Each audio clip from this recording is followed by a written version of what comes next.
निकाल कर कुछ क्या नहीं होगा।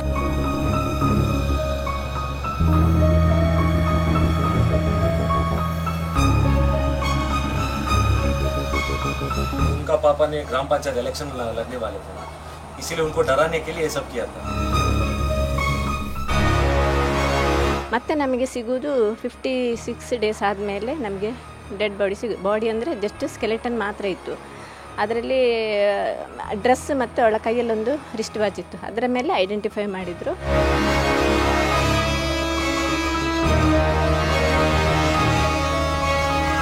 కర్ణాటక ధర్మస్థలిలో జరిగిన అరాచకాలు అత్యాచారాలు అత్యంత దారుణమైన కిరాతకమైన ఘటన ఇది. 1986లో అంటే ఈ హత్యల పరంపర ఇప్పటిది కాదు, 1979 నుంచి జరుగుతున్నాయి. 79లో వేదవల్లిని అత్యంత దారుణంగా చంపారు. 1986లో జరిగిన పద్మలత హత్య అనేది చరిత్రలో ఎప్పటికీ కూడా మర్చిపోలేనిది. ఆ తర్వాత జరిగింది సౌజన్య హత్య. ఇట్లా హత్యల పరంపర కొనసాగుతూనే ఉంది. అమ్మాయిని కిడ్నాప్ చేయటం, రేప్ చేయటం, చంపి అడవిలో పడేయటం. సో ఇదేదో క్రైమ్ సినిమాల్లో చెప్పే వ్యవహారం కాదు, రియల్గా ధర్మస్థల్లో జరిగింది. అందుకని ఇక్కడ ప్రజలందరిలో కూడా ఎంత ఎత్తున విప్లవం అనేది చెలరేగుతుంది. ప్రస్తుతం నేను పద్మలత వాళ్ళ అక్కగారి ఇంటి దగ్గర ఉన్నాను. ప్రస్తుతం పద్మలత ఫోటో కూడా మీకు ఇక్కడ ఒకసారి చూడొచ్చు. సో చనిపోయే ముందు ఇదే యూనిఫామ్, ఇది బేసిక్గా ఆమె ఇదే ధర్మస్థల ఆలయానికి సంబంధించి శ్రీ ధర్మస్థల మంజునాథేశ్వర డిగ్రీ కాలేజీలో పియూసీ సెకండ్ ఇయర్ చదువుతోంది. మీరు సిమిలారిటీ ఏంటంటే ఇక్కడే హత్యకు గురైన సౌజన్య పియూసీ ఫస్ట్ ఇయర్ చదువుతోంది. 2012లో ఆమె మర్డర్ అయింది. ఈమె 1986లో అంటే సౌజన్య కంటే ముందే హత్యకు గురైంది. ఆమె అదే కాలేజీలో, సౌజన్య ఏదైతే కాలేజీలో చదివిందో అదే కాలేజీలో పియూసీ సెకండ్ ఇయర్ చదువుతున్న పద్మలతని అత్యంత దారుణంగా చంపేశారు. చంపింది ఎవరు అనేది అనేక రకాల అనుమానాలు, అనేక రకాల అంశాలు అప్పట్లో బయటకు వచ్చాయి, కానీ ఇన్వెస్టిగేషన్ ముందుకి వెళ్ళలేదు. ఇక్కడ మీరు ఒకసారి చూస్తే కుమారి పద్మలత జననం 3/4/1969. సో ఇక్కడ చనిపోయింది 22/12/1986. సో 17/2/1987 మధ్య అని అంటూ ఉన్నారు. సో 2 డేట్లు ఎందుకు వేశారు అనేది ఒకసారి మనం చూడాల్సి ఉంటుంది. ఇదే యూనిఫామ్లో కాలేజీ నుంచి వస్తూ ఉండగా ఆమెను కిడ్నాప్ చేశారు. ఆ తర్వాత 56 రోజుల పాటు వాళ్ళ దగ్గరే ఉంచి ఆమెని రేప్ చేసి అత్యంత కిరాతకంగా ఆమె డెడ్ బాడీని అడవిలో పడేశారు. సో ఇందులో మరొక విషాదం ఉంది. ఆమె తండ్రి దేవానంద్ న్యాయ పోరాటం చేస్తూనే ఉన్నారు. అలా చేసే క్రమంలో ఎప్పటికైనా న్యాయం దక్కకపోతుందా అని వీళ్ళు హిందువులైనా కూడా కూతురి మృతదేహాన్ని దహనం చేయకుండా, అంటే కాల్చకుండా పూడ్చిపెట్టారు, ఒక సమాధి కట్టారు. ఎందుకంటే ఏదో ఒక రోజు ఆ బాడీని పైకి తీసి నిజాలు నిగ్గు తేలుస్తారు అన్న ఆశతో ఆ తండ్రి ఎదురు చూసి ఆయన కూడా ప్రాణాలు కోల్పోయాడు. కానీ ఇంతవరకు పద్మలతకి న్యాయం అనేది జరగలేదు. పద్మలత గారి అక్కగారు, సొంత అక్క మనకు ఎదురుగా కనిపిస్తూ ఉన్నారు. ఆ బాధనంతా దిగమింగుకుని ఆ కుటుంబానికి జరిగిన అన్యాయాన్ని తలుచుకుని వాళ్ళు ప్రతిరోజు కుమిలిపోతూనే ఉన్నారు. సో పద్మలత గారి బావగారు అంటే అక్కగారి హస్బెండ్, ఈ ఫ్యామిలీ కూడా న్యాయం కోసం తిరుగుతూనే ఉన్నారు. తమ పద్మలతను ఇంత దారుణంగా చంపితే భారతదేశంలో కనీసం చట్టాలు లేవా, మాకు న్యాయం చేసేవాళ్ళు లేరా అని పద్మలత తల్లిదండ్రులు, పద్మలత అక్క బావ అందరూ కూడా తిరుగుతూనే ఉన్నారు. కానీ ఇప్పటికీ వాళ్ళకి న్యాయం అనేది ఎక్కడ కూడా దక్కలేదు. ఒకసారి పద్మలతని సమాధి చేసిన చోట, ఇందాక నేను చెప్పాను కదా, హిందూ సాంప్రదాయం ప్రకారం వాళ్ళని దహనం చేయాల్సింది పోయి కావాలని న్యాయం కోసం ఆమెని పూడ్చిపెట్టారు. అక్కడే సమాధి కట్టారు, అడవిలో ఉంది.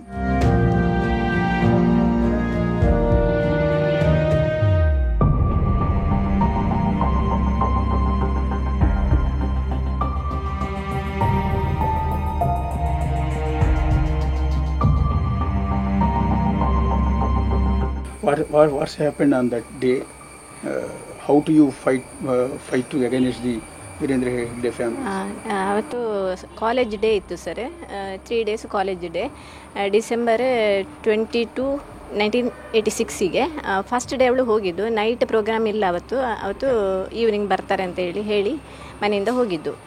ಆದರೆ ಅವಳು ಇದು ಈವ್ನಿಂಗ್ ಆದರೂ ಮನೆಗೆ ಬರಲಿಲ್ಲ. ಮನೆಗೆ ಬರದಿರುವಾಗ ಅಂದರೆ ಉಜಿರೆಯಿಂದ ಧರ್ಮಸ್ಥಳಕ್ಕೆ ಬಸ್ಸಲ್ಲಿ ಬರೋದು, ಅಲ್ಲಿಂದ ಇಲ್ಲಿಗೆ ಜೀಪಲ್ಲಿ ಮಕ್ಕಳು ಬರೋದು. ಹಾಗೆ ಆ್ಯಸ್ ಯೂಶ್ವಲ್ ಬರ್ತಾಳೆ ಅಂತ ವೆಯ್ಟ್ ಮಾಡಿದರು, ತುಂಬ ಟೈಮ್ ವೆಯ್ಟ್ ಮಾಡಿದರು, ಅವರು ಬರಲಿಲ್ಲ ಅಂತ ಹೇಳಿ ನಮ್ಮದು ಫಾದರ್ ಅಲ್ಲಿ ಹೋಗಿ ವಿಚಾರಿಸಿದರು ಬಸ್ ಸ್ಟ್ಯಾಂಡಲ್ಲಿ. ಆವಾಗ ಅಲ್ಲಿ ವಿಚಾರಿಸುವಾಗ ಯಾರು ನೋಡಿದ್ದಾರೆ ಅಂತ ಹೇಳಲಿಲ್ಲ, ಆದರೆ ಬಸ್ಸಿದ್ದು ಕಂಡಕ್ಟರ್ ಹೇಳಿದರು ಅಲ್ಲಿ ಬಂದು ಬಸ್ ಪಾಸ್ ನೋಡಿಬಿಟ್ಟು ಅವರು ಬಂದು ಅಲ್ಲಿ ಇಳಿದಿದ್ದಾರೆ ಹೇಳಿದರು. ಮತ್ತು ನಮ್ಮ ಅಂಕಲ್ ಅವರು ಅವರು ಉಡುಪಿನಿಂದ ಧರ್ಮಸ್ಥಳಕ್ಕೆ ಬರುವವರು ಸೇಮ್ ಬಸ್ಸಲ್ಲಿದ್ದರು. ಅವರು ಕೂಡ ಹೇಳಿದರು ಇವಳು ಬಂದು ಇಲ್ಲಿ ಇಳಿದಿದ್ದಾಳೆ ಅಂತ ಧರ್ಮಸ್ಥಳದಲ್ಲಿ ಇಳಿದ ಮೇಲೆ ಏನಾಗಿದೆ ಅಂತ ಯಾರಿಗೂ ಗೊತ್ತಿಲ್ಲ. ಮತ್ತು ಅಪ್ಪ ನೆಕ್ಸ್ಟ್ ಡೇ ಹೋಗಿ ಪೊಲೀಸ್ ಕಂಪ್ಲೇಂಟ್, ಅಂದರೆ ಇಲ್ಲಿ ಪೊಲೀಸ್ ಸ್ಟೇಷನ್ ಇಲ್ಲ ಧರ್ಮಸ್ಥಳದಲ್ಲಿ ಆ ಟೈಮಲ್ಲಿ, ಬೆಳ್ತಂಗಡಿ ಪೊಲೀಸ್ ಸ್ಟೇಷನಿಗೆ ಹೋಗಿ ಸ್ಟೇಷನಲ್ಲಿ ಇದು ಕಂಪ್ಲೇಂಟ್ ಕೊಟ್ಟರು. ಆದರೆ ಅವರು ಕಂಪ್ಲೇಂಟ್ ತಗೊಳ್ಳಿಲ್ಲ. ಆಗ ಇವರು ಅಂದರೆ ನಮ್ಮ ಫಾದರ್ ಇದರಲ್ಲಿ ಕಮ್ಯುನಿಸ್ಟ್ ಪಾರ್ಟಿನಲ್ಲೇ ಇದ್ದರು, ರೈತ ಸಂಘ ಮತ್ತು ಕಮ್ಯುನಿಸ್ಟ್ ಪಾರ್ಟಿ ಅದರಲ್ಲಿ ಇದ್ದರು. ಅವರು ಪಾರ್ಟಿಯವರಿಗೆ ಇನ್ಫಾರ್ಮ್ ಮಾಡಿದರು ಹೀಗೆ ಅಂತ ಹೇಳಿ ಕೇಸ್ ತಗೊಳ್ತಾ ಇಲ್ಲ ಅಂತ. ಆಮೇಲೆ ಪಾರ್ಟಿದ್ದು ಮೆಂಬರ್ಸ್ ಕೂಡ ಜೊತೆಯಲ್ಲಿ ಹೋಗಿ ಅವರಲ್ಲಿ ಪ್ರೆಷರ್ ಹಾಕಿ ಯಾಕೆ ತಗೊಳ್ಳೋದಿಲ್ಲ ಅಂತ ಹೇಳಿದ ಮೇಲೆ ಕೇಸ್ ತಗೊಂಡ್ರು. ನಾವು ವಿಚಾರಿಸ್ತೇವೆ, ಏನಂತ ನಿಮಗೆ ಹೇಳ್ತೇವೆ ಹೇಳಿದರು. ಆದರೆ ಆಮೇಲೆ ಅವರು ಏನು ಹೇಳಿಲ್ಲ. ಅಪ್ಪ ಡೈಲಿ ಅಪ್ ಆ್ಯಂಡ್ ಡೌನ್ ಮಾಡ್ತಿದ್ರು, ಇಲ್ಲಿಂದ ಬೆಳ್ತಂಗಡಿಗೆ ಹೋಗಿ ವಿಚಾರಿಸ್ತಾ ಇದ್ದರು. ಆದರೆ ಏನು ವಿಷಯ ಹೇಳಲಿಲ್ಲ. ಮತ್ತು ನಮಗೆ ಸಿಗೋದು 56 ಡೇಸ್ ಆದಮೇಲೆ ನಮಗೆ ಡೆಡ್ ಬಾಡಿ ಅಂದರೆ ಜಸ್ಟ್ ಸ್ಕೆಲೆಟನ್ ಮಾತ್ರ ಇತ್ತು. ಅದರಲ್ಲಿ ಡ್ರೆಸ್ ಮತ್ತು ಅವಳ ಕೈಯಲ್ಲೊಂದು ರಿಸ್ಟ್ ವಾಚ್ ಇತ್ತು. ಅದರ ಮೇಲೆ ಐಡೆಂಟಿಫೈ ಮಾಡಿದರು ಮಗಳದ್ದು ಬಾಡಿ ಅಂತ. ಇಲ್ಲಿಂದ ಒಂದು ಅರ್ಧ ಕಿಲೋಮೀಟರ್ ದೂರದಲ್ಲಿ ಒಂದು ರಿವರ್ ಇದೆ, ಅಲ್ಲಿ ಸಿಕ್ಕಿದ್ದು ಬಾಡಿ. ಮತ್ತು ಆಮೇಲೆ CODಗೆ ಕೊಟ್ಟರು. COD ಅವರು ತನಿಖೆ ಮಾಡ್ತೇವೆ ಹೇಳಿದರು. ಆಮೇಲೆ ಅವ್ರ ಕಡೆಯಿಂದನೂ ಅವರು ಕರೆಕ್ಟ್ ಇನ್ವೆಸ್ಟಿಗೇಷನ್ ಏನೂ ಮಾಡಿಲ್ಲ. ಮತ್ತು ಅವರು ಹೇಳಿದರು ಇದು ಪತ್ತೆ ಮಾಡಲಿಕ್ಕಾಗದ ಕೇಸ್ ಅಂತ ಹೇಳಿ ರಿಪೋರ್ಟ್ ಕೊಟ್ಟರು ನಮಗೆ. ಆಮೇಲೆ CBIಗೆ ಹಾಕ್ಲಿಕ್ಕೆ ಹೇಳಿದರು. ಆ ಟೈಮಲ್ಲಿ ನಮಗೆ ಹಣದ್ದೆಲ್ಲ ಪ್ರಾಬ್ಲಮ್ ಇತ್ತು, ಏನು ನಮಗೆ ಕಷ್ಟ ಇತ್ತು. ಹಾಗೆ ನಮ್ಮ ಅಪ್ಪ ಅದಕ್ಕೆ ಹೋಗಿಲ್ಲ. ಸುಮಾರು ಫೈಟ್ ಮಾಡಿ, ಅಂದರೆ ಕಮ್ಯುನಿಸ್ಟ್ ಪಾರ್ಟಿಯವರು ಇದ್ದ ಕಾರಣ ತುಂಬ, ಅಂದರೆ ಆಗ ಯಾರೂ ನಮಗೆ ಸಪೋರ್ಟಿಗಿರಲಿಲ್ಲ ಸರ್. ಊರಿನವರು ಯಾರೂ ಬರಲಿಲ್ಲ ನಮಗೆ. ಯಾಕಂದರೆ ಇಲ್ಲಿ ಧರ್ಮಸ್ಥಳ ಅಂದರೆ ಅವರ ಕಾಲೇಜಲ್ಲಿ ಹುಡುಗಿ ಓದ್ತಾ ಇದ್ದ, ಹಾಗೆ ಅವರ ಬಗ್ಗೆ ತುಂಬ ಭಯ ಇತ್ತು ಜನರಿಗೆ, ಯಾರೂ ಬರಲಿಲ್ಲ ಅದಕ್ಕೆ. ಆಮೇಲೆ ಪಾರ್ಟಿಯವರು ಮಾತ್ರ ಮೇನ್ ಬಂದಿದ್ದು. ಮತ್ತು ನಮ್ಮ ಮನೆಗೆ ಯಾರನ್ನು ಬರಲಿಕ್ಕೆ ಬಿಡ್ತಿರ್ಲಿಲ್ಲ. ಮನೆ ಎದುರಲ್ಲಿ ಒಬ್ಬರು ಪೊಲೀಸ್ ಕಾನ್ಸ್ಟೇಬಲಿಗೆ ನಿಲ್ಲಿಸಿ ಮನೆಗೆ ಯಾರಾದರೂ ಬಂದರೆ ಅವರನ್ನು ಬರದ ಹಾಗೆ ಎಲ್ಲ ಮಾಡ್ತಿದ್ರು. ಮತ್ತು ಯಾರು ಬರಬೇಕಿದ್ರೆ ಈಗ ಕಾಡು ದಾರಿಯಲ್ಲಿ ಬಂದು ನಮಗೆ ಹೇಳ್ತಿದ್ರು ಅಷ್ಟೇ. ಹಾಗೆ ನಮ್ಮನ್ನೊಂಥರ ಸಪ್ರೇಟ್ ಮಾಡಿಬಿಟ್ರು, ಯಾರು ನಮಗೆ ಸಪೋರ್ಟಿಗೆ ಬಂದಿಲ್ಲ ಆ ಟೈಮಲ್ಲಿ.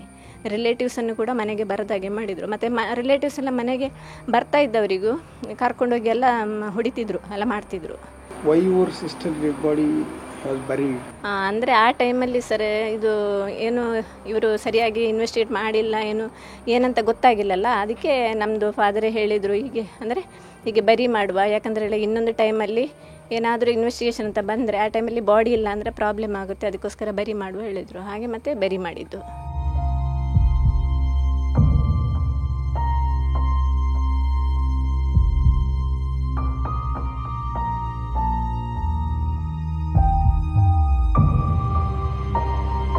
ఇక్కడ ఈ ఫోటో కింద బేసిక్గా జనన డేటు మరణం డేట్ అనేది సహజంగా వేస్తుంటాం. ఇక్కడ పద్మలతకు మాత్రం ఇదిగో 22/12/1986, 17/2/1986 మధ్య అని 2 డేట్లు వేశారు. అంటే ఎప్పుడు ఆమె హత్యకు గురైంది అనేది క్లారిటీ లేదు. ఎందుకంటే 22/12 అంటే డిసెంబర్ 22వ తేదీ 1986న ఆమె SDM కాలేజ్ అంటే శ్రీ ధర్మస్థల మంజునాథేశ్వర ఆలయంలో PUC సెకండ్ ఇయర్ చదువుతుంది. ఆలయ కాలేజీలో PUC సెకండ్ ఇయర్ చదువుతుంది కాబట్టి ఆ రోజు కాలేజీకి వెళ్ళింది. ఆ రోజు మిస్ అయిపోయింది, ఇంటికి రాలేదు. తర్వాత ఫిబ్రవరి 17, 1987 అంటే నెక్స్ట్ ఇయర్ ఒక 56 రోజుల తర్వాత ఆమె మృతదేహం అనేది అడవిలో దొరికింది.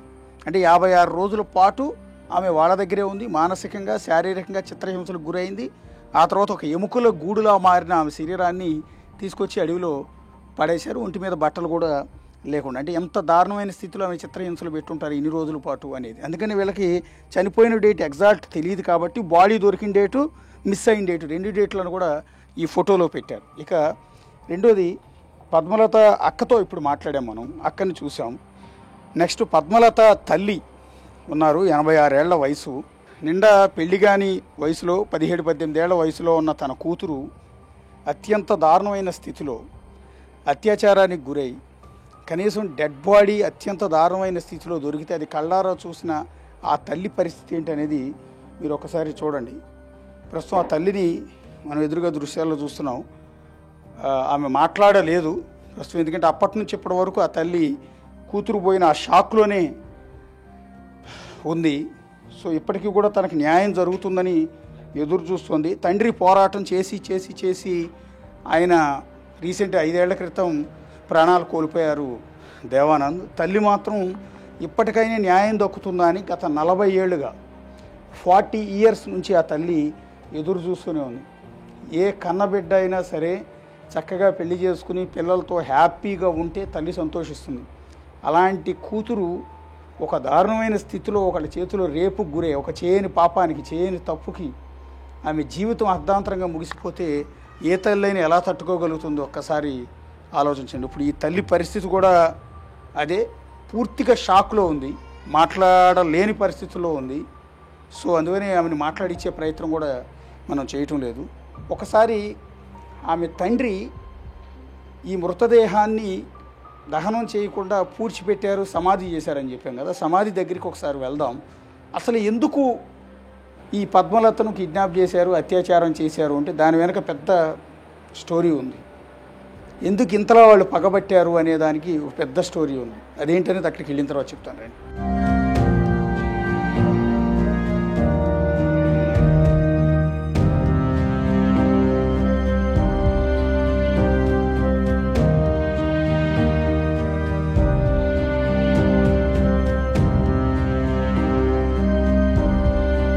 ఈ వెనక్కి కనిపిస్తున్నదే పద్మలత నివాసం. అంటే 1986 డిసెంబర్ 22వ తేదీ ఆమె మిస్ అయ్యే వరకు ఇదే ఇంట్లో ఉంది.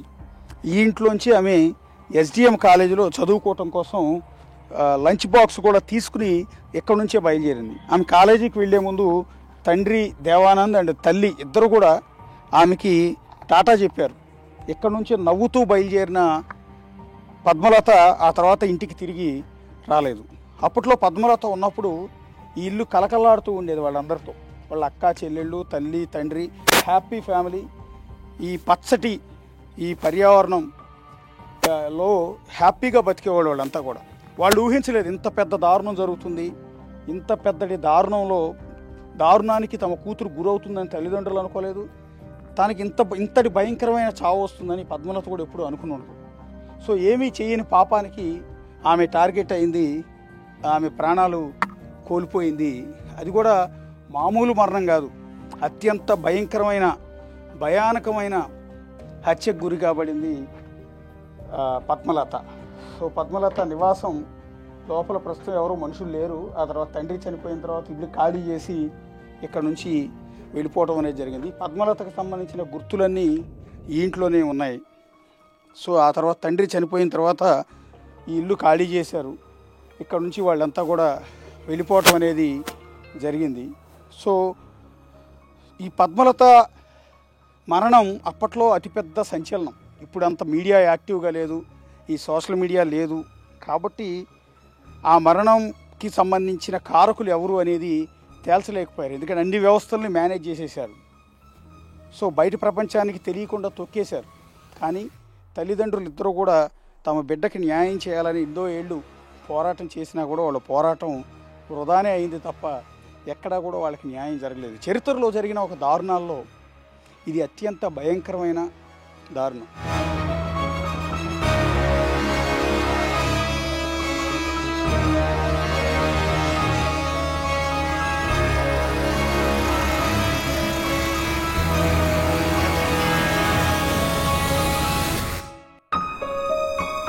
ఇదే పద్మలత సమాధి. ఈ సమాధి కిందే ధర్మస్థలంలో జరిగిన ఒక అరాచకానికి సంబంధించిన నిజం దాక్కుని ఉంది. ఎస్, వాళ్ళ తండ్రే ఆ నిజాన్ని ఎప్పటికైనా బయట పెట్టడం కోసం తన కూతురి మృతదేహాన్ని ఈ విధంగా ఖననం చేశారు. సమాధిని చూస్తున్నారు కదా మీరు ఇక్కడ. ఈ సమాధి కిందే పద్మలత మృతదేహం ఉంది. బేసిక్గా దేవానంద్ ఫ్యామిలీ అంటే పద్మలత ఫ్యామిలీ హిందూ ఫ్యామిలీ. చనిపోయినప్పుడు సహజంగానే దహనం చేస్తారు, అంటే కాల్చివేయటం మనందరం కూడా తెలిసిందే. కానీ తండ్రి ఎందుకు సమాధి చేశాడు అంటే, ఏదో ఒక రోజు తన కూతురు కేసుకు సంబంధించి దర్యాప్తు ప్రారంభించి మళ్ళీ ఆ మృతదేహాన్ని కనుక వెలికి తీస్తే అప్పటికి పుర్రెలు ఎముకలు ఉంటాయి కాబట్టి వాటి ఆధారంగా ఏమైనా ఎంక్వైరీ చేసి తన కూతురికి జరిగిన ఆ దురాఘాతాన్ని బయట ప్రపంచం ముందుంచి ఎవరైతే ఈ దారుణమైన పనికి పాల్పడ్డారో వాళ్ళకి ఏమైనా శిక్ష పడుతుందేమోనన్న ఆశతో ఆ తండ్రి దేవానంద్ ఈ విధంగా సమాధి చేశారు. బహుశా నేను అనుకోవటం ఏంటంటే, ఒక తండ్రి ఒక న్యాయం కోసం ఈ విధంగా చేయటం అనేది ఇండియన్ హిస్టరీలో మొట్టమొదటి కేసు అయి ఉంటుంది. సో అంతటి అరాచకం ఇక్కడ జరిగింది. అది వింటుంటేనే చాలా బాధ అనిపించింది. అందుకని అడవిలో ఇలా నడుచుకుంటూ సమాధి దగ్గరికి వచ్చి మీకు చూపిస్తూ ఉన్నాను. ఎందుకు పద్మలతని వాళ్ళందరూ చంపారు అంటే, ఈమె ఎస్డిఎం కాలేజీలో పియూసీ సెకండ్ ఇయర్ చదువుతుందని చెప్పాను కదా. ఈ ఎస్డిఎం కాలేజీ అప్పట్లో కావచ్చు ఇప్పుడు కావచ్చు మంజునాథ దేవాలయం అంటే ధర్మస్థల క్షేత్రం ఆధ్వర్యంలోనే నడపబడుతుంది. అందులోనే ఈమె స్టూడెంట్గా చదువుతుంది. ఈమెను కిడ్నాప్ చేసింది ఎవరో తెలుసా? ఆ ఎస్డిఎం కాలేజీ ప్రిన్సిపలే కిడ్నాప్ చేశారు. కిడ్నాప్ చేసి ఎవరైతే వీళ్ళు అపోనెంట్స్ ఉన్నారో వాళ్ళకి ఆమెను అప్పచెప్పారు. వాళ్ళు అత్యాచారం చేసి తీసుకొచ్చి ఇదే అడవిలో వెనకాల పడేశారు. సో ఇంతకీ ఎందుకు కిడ్నాప్ చేసి ఏమైనా అత్యాచారానికి పాల్పడాల్సి వచ్చింది అంటే, ఇక్కడ ఈమె తండ్రి దేవానంద్ లోకల్గా కమ్యూనిస్ట్ లీడర్. సో అప్పట్లో ధర్మస్థల క్షేత్ర నిర్వాహకులైన వీరేంద్ర హెగ్డే అండ్ ఫ్యామిలీకి వ్యతిరేకంగా కొన్ని యాక్టివిటీస్ చేసేవారు. అలా చేస్తున్నప్పుడు వాళ్ళకి మధ్య ల్యాండ్ డిస్ప్యూట్ అనేది కొంత ఉంది. ఎందుకంటే వీళ్ళ ఇంటి పక్క నుంచి ఉన్నదంతా కూడా మంజునాథేశ్వర ఆలయ ట్రస్ట్కి సంబంధించింది. అంటే వీరేంద్ర హెగ్డే ఫ్యామిలీకి సంబంధించిన ప్రాపర్టీస్ అన్నీ ఉంటాయి. ఎంటైర్ ధర్మస్థలంలో దాదాపు 90% వాళ్ళ కిందే ఉంటుంది. అందులో కొంత ల్యాండ్ వాళ్ళ దాంట్లో కలుపుకోవడానికి అడిగితే ఆయన ఒప్పుకోలేదు. అక్కడ నుంచి వివాదం మొదలైంది. బేసిక్గా కమ్యూనిస్ట్ లీడర్ కాబట్టి ఆయన కొంత అగ్రెసివ్గానే రియాక్ట్ అయ్యారు. వాళ్ళ బెదిరింపులకి ఎక్కడ కూడా లొంగలేదు. ఇక రెండోది, అప్పట్లో రాజకీయాల్లో ఇక్కడ ఎవరు కూడా పోటీ చేయడానికి ముందుకు వచ్చేవాళ్ళు కాదు. సో వీరేంద్ర హెగ్డే ఫ్యామిలీని ఎదిరించి ఎవరూ పోటీ చేయడానికి సాహసించేవాళ్ళు కాదు. కమ్యూనిస్ట్ లీడర్ అయిన దేవానంద్ పంచాయతీ ఎలక్షన్లో పోటీ చేయాలని భావించారు, పిలుపునిచ్చారు, పోటీ చేశారు. కానీ నువ్వు విత్డ్రా కావాలి, నువ్వు పోటీ చేయడానికి వీల్లేదని వాళ్ళు బెదిరించారు. బెదిరించినా కూడా ఆయన లొంగల. ఆల్రెడీ వీరికి వారికి మధ్య ల్యాండ్ డిస్ప్యూట్ ఒకటి ఉంది. రెండోది, ఎన్నికల్లో పోటీ చేస్తే ఇక్కడ మనకు ఒక అపోనెంట్ టీం తయారవుతుందన్న ఉద్దేశంతో నీ కూతుర్ని చంపేస్తామని, నిన్ను చంపేస్తామని బెదిరింపు మెసేజ్లు కూడా అప్పట్లోనే వాళ్ళకి ఒక మనుషుల చేత పంపించారు. అయినా కూడా ఆయన లొంగల. కానీ ఇంతటి ఘాతుకానికి పాల్పడతారని మాత్రం ఆయన ఎక్స్పెక్ట్ చేయలే. సో చివరికి కూతురిని ఈ విధంగా సమాధిలో చూసుకోవాల్సిన పరిస్థితి వస్తుంది, కూతురి డెడ్ బాడీని అడవిలో చూసుకోవాల్సిన పరిస్థితి వస్తుందని ఆయన ఎక్కడా కూడా ఎక్స్పెక్ట్ చేసి ఉండడు. ఎక్కడా నేను పోరాటం చేస్తున్నాను కాబట్టి ఆ పోరాటంలో విజయం సాధిస్తాను అనుకున్నాడు తప్ప, కానీ ఇంత పెద్దవాళ్ళకి ఎదురెళ్తున్నాను, నా కూతురు ముక్కుపచ్చలారని జీవితం నాశనం అయిపోతుందని బహుశా దేవానంద్ ఆ రోజుల్లో ఎక్స్పెక్ట్ చేయలే. సో అన్నట్టుగానే వాళ్ళు చెప్పినట్టు వినకుండా ఎన్నికల్లో పోటీ చేశాడనే కారణంతో, అంతేకాకుండా వాళ్ళ భూమిని వాళ్ళకి రాసియలేదనే కారణంతో చివరికి ఆమె కూతురిని ఆమె చదువుతున్న ఎస్డిఎం కాలేజీ ప్రిన్సిపల్ చేత కిడ్నాప్ చేయించి ఆ తర్వాత ఆమెను అత్యంత దారుణంగా అత్యాచారం చేసి ఆమెను క్రూరంగా చంపి అడవిలో పడేశారు. సో ఇది ఆమె స్టోరీ. కేవలం ఎన్నికల్లో పోటీ చేశారనే కారణంతో ఆమె కూతుర్ని ఈ రకంగా రేప్ చేసి చంపేశారు. సౌజన్య కేసు కూడా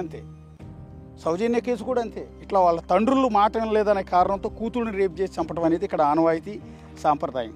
సో ఇప్పుడు ఏ తండ్రి చేయని ఒక సాహసం ఆ తండ్రి దేవానంద్ చేశారు. తన కూతుర్ని దహనం చేయకుండా ఈ విధంగా పూడ్చిపెట్టారు ఇదే సమాధిలో. సో ఈ సమాధి కిందే ఇప్పుడు పద్మలత మృతదేహానికి సంబంధించిన ఆనవాళ్ళన్నీ కూడా ఇక్కడే ఉంటాయి. కానీ ఇన్నేళ్ళైనా కూడా ఆ కుటుంబానికి ఇప్పటివరకు కూడా న్యాయం అన్నది మాత్రం జరగలేదు. సో పద్మలత ఈ రోజుకు కూడా ఇదే సమాధిలో బాధగా రోధిస్తూనే ఉంది. ఆమె ఆత్మ ఈ రోజుకి రోధిస్తూనే ఉంది.